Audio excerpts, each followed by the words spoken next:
Hey, this is the Fight Nerd, and joining me today is MMA legend and one of the busiest men in combat sports, Bas Rutten. Bas, how are you today? I'm doing great, my friend. How about yourself? I'm doing good. All right, now let's talk a little bit about some MMA current events going on. UFC, it's going to be on Fox, first show November 12th. The future's looking bright for UFC, but Strikeforce seems to be in a little bit of trouble with a lot of their bigger guys jumping ship to the UFC. What do you think is going to happen to Strikeforce in a year from now if this keeps happening? Yeah, well, I don't think Strikeforce is going to survive.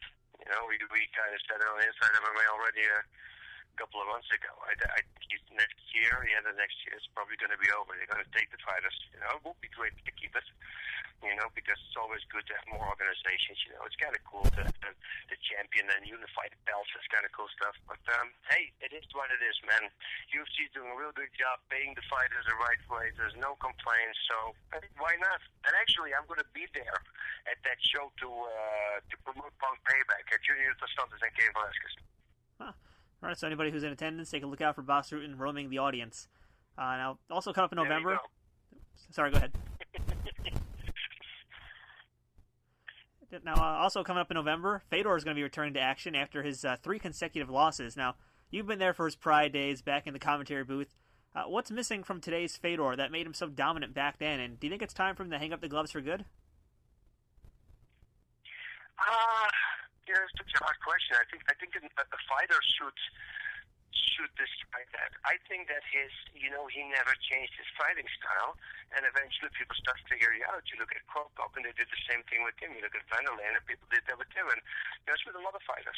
You know, you need to keep on changing, at least adding some things, new things to your repertoire, so to say. Once people dismantle you and show the rest of the world that, hey, he's just human, and this is what you should do to stop his heavy right hand, you know, like walking to the right the whole time, something like that. Or with Krokop moving to the left, or closing the distance, or throwing really hard right straight punches to the face like every 5 or 10 seconds. And it doesn't even matter if they connect or not, but just give him the feeling that at the moment he brings that leg up, you know, you might drill that right straight into his face. You know, if you just give him that illusion, then he's not going to kick anymore with the left leg. And people figure that out. You know, you have to keep on changing. I think that if Fedor wants to be effective, you know, the big change also is weight. I truly believe they should add a weight class. Been talking about it for 3 years now or something. 235, 205 to 235, like a cruiserweight.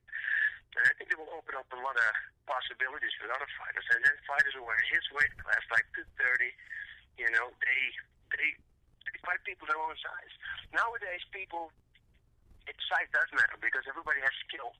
You know, if you fight now a guy who if you're 230 pounds, you fight a guy who cuts down from 285 to 265, and then on the day of the fight, he's back to whatever, 280, you know, and then you're 230. Well, there's a 50-pound weight difference, you know, and size does matter.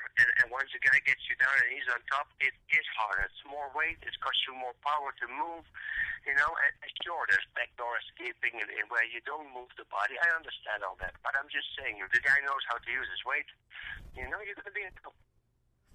All right, so last question for you. If Fuel TV came to you and said, Bas, we're going to give you unlimited money to make the biggest event in MMA, what would be your main event for that show? I'm asking tough questions today. Yeah, it's a very tough question. I would like to see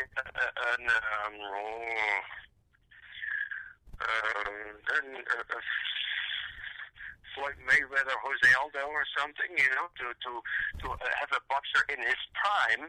Not a guy who, you know, who comes back for money, like with James Toney. Not that. I need a guy who's in his prime, you know, so they really can. The old question comes: who's the best fighter? Not the best boxer, the best fighter. And then a fight like that, I would put together if I could choose. You know, then I would say a top boxer versus a top mixed martial artist. And I would love to see Pacquiao fight, but then again, I don't like to see Pacquiao lose. Mayweather, I don't really mind seeing him lose because I think has a bad attitude around this whole thing. The way, you know, there's things that you can say and not say. And you know, when you watch 24/7, you see him making some comments. I go like, dude, you shouldn't say things like that. And you know, it's a real turn off for me.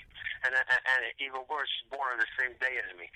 I always thought, I think, you know, if you believe in the stars, you know, and you read your horoscope, but then you realize a guy like that's born at the same day, you go, let's not believe in that anymore then.